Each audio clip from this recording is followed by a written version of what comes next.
अभागा बुनकर की कहानी। पंचतंत्र की कहानियाँ।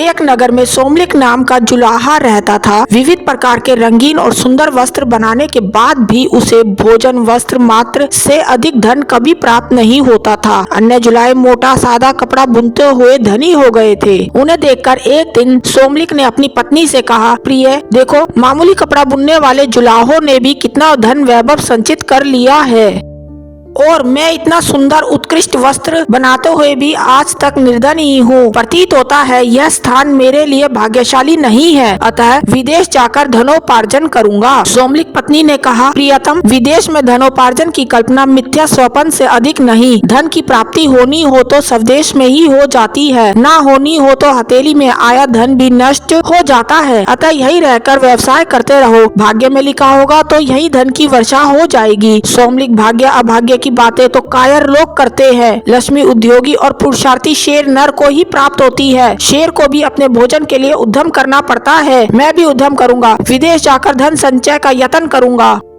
यह कहकर सोमलिक वर्धमानपुर चला गया। वहाँ 3 वर्षों में अपने कौशल से 300 सोने की मोहरें लेकर वह घर की ओर चल दिया। रास्ता लंबा था, आधे रास्ते में ही दिन ढल गया। शाम हो गई, आसपास कोई घर नहीं था। एक मोटे वृक्ष की शाखा के ऊपर चढ़कर रात बिताई। सोते सोते स्वप्न आया कि 2 भयंकर आकृति के पुरुष आपस में बात कर रहे हैं। एक ने कहा, हे पौरुष, तुझे क्या मालूम नहीं है कि सोमलिक के पास भोजन वस्त्र से अधिक धन नहीं रह सकता, तब तूने इसे 300 मोहरें क्यों दी? दूसरा बोला, मैं तो प्रत्येक पुरुषार्थी को एक बार उसका फल दूंगा ही। उसे उसके पास रहने देना या नहीं रहने देना तेरे अधीन है। स्वप्न के बाद सोमलिक की नींद खुली तो देखा कि मोहरों का पात्र खाली था। इतने कष्टों से संचित धन के इस तरह लुप्त हो जाने से सोमलिक बड़ा दुखी हुआ और सोचने लगा, अपनी पत्नी को कौन सा मुख दिखाऊंगा, मित्र क्या कहेंगे। यह सोचकर वह फिर वर्धमानपुर को ही वापस आ गया। वह दिन रात घोर परिश्रम करके उसने वर्ष भर में ही 500 मोहरें जमा कर ली। उन्हें लेकर वह घर की ओर जा रहा था कि फिर आधे रास्ते में रात पड़ गई। इस बार वह सोने के लिए ठहरा नहीं, चलता ही गया। किंतु चलते चलते ही उसने फिर उन दोनों पौरुष और भाग्य को पहले की तरह बातचीत करते सुना। भाग्य ने फिर वही बात कही कि हे पौरुष, क्या तुझे मालूम नहीं कि सोमलिक के पास भोजन वस्त्र से अधिक धन नहीं रह सकता, तब तूने उसे 500 मोहरें क्यों दी? पौरुष ने वही उत्तर दिया, हे भाग्य, मैं तो प्रत्येक व्यवसायी को एक बार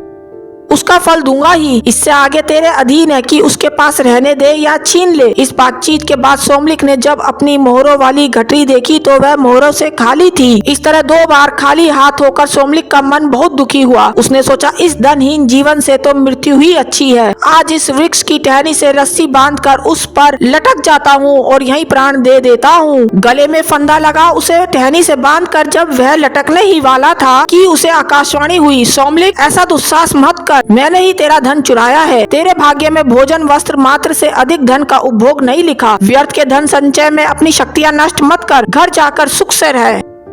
तेरे साहस से तो मैं प्रसन्न हूँ। तू चाहे तो एक वरदान मांग ले, मैं तेरी इच्छा पूरी करूँगा। सोमलिक ने कहा, मुझे वरदान में प्रचुर धन दे दो। अदृष्ट देवता ने उत्तर दिया, धन का उपयोग तेरे भाग्य में उसका उपभोग नहीं है। भोग रहित धन को लेकर क्या करेगा? सोमलिक तो धन का भूखा था, बोला, भोग हो या ना हो, मुझे धन ही चाहिए। बिना उपयोग या उपभोग के भी धन की बड़ी महिमा है। संसार में वही पूज्य माना जाता है जिसके पास धन का संचय हो। कृपण और अकुलीन भी समाज में आदर पाते हैं। सोमलिक की बात सुनने के बाद देवता ने कहा, यदि यही बात है, धन की इच्छा इतनी ही प्रबल है, तो तू फिर वर्धमानपुर चला जा। वहाँ 2 बनियों के पुत्र है, एक गुप्त धन, दूसरा उपभुक्त धन। इस प्रकार दोनों के धनों का स्वरूप जानकर तू किसी एक का वरदान मांगना। यदि तू उपभोग की योग्यता के बिना धन चाहेगा तो तुझे गुप्त धन दे दूंगा, और यदि खर्च के लिए धन चाहेगा तो उपभुक्त धन दे दूंगा। यह कहकर वह देवता लुप्त हो गया। सोमलिक उसके आदेशानुसार फिर वर्धमानपुर पहुंचा। शाम हो गई थी। पूछता पूछता वह गुप्त धन के घर पर चला गया। घर पर उसका किसी ने सत्कार नहीं किया। इसके विपरीत उसे भला बुरा कहकर गुप्त धन और उसकी पत्नी ने घर से बाहर धकेलना चाहा, किंतु सोमलिक भी अपने संकल्प का पक्का था। सबके विरुद्ध होते हुए भी वह घर में घुसकर जा बैठा। भोजन के समय उसे गुप्त धन ने रूखी सूखी रोटी दे दी। उसे खाकर वह वही सो गया। स्वप्न में उसने फिर वही दोनों देव देखे। वे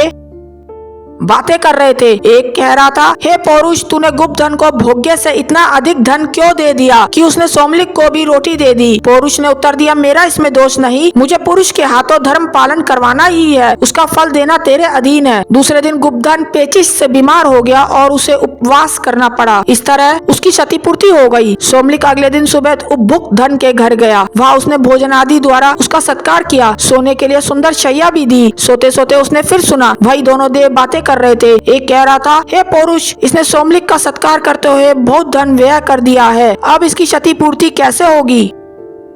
दूसरे ने कहा, हे भाग्य, सत्कार के लिए धन व्यय करवाना मेरा धर्म है, इसका फल देना तेरे अधीन है। सुबह होने पर सोमलिक ने देखा कि राज दरबार से एक राजपुरुष राजप्रसाद के रूप में धन की भेंट लाकर उपभुक्त धन को दे रहा था। यह देखकर सोमलिक ने विचार किया, यह संचय रहित उपभुक्त धन ही गुप्त धन से श्रेष्ठ है।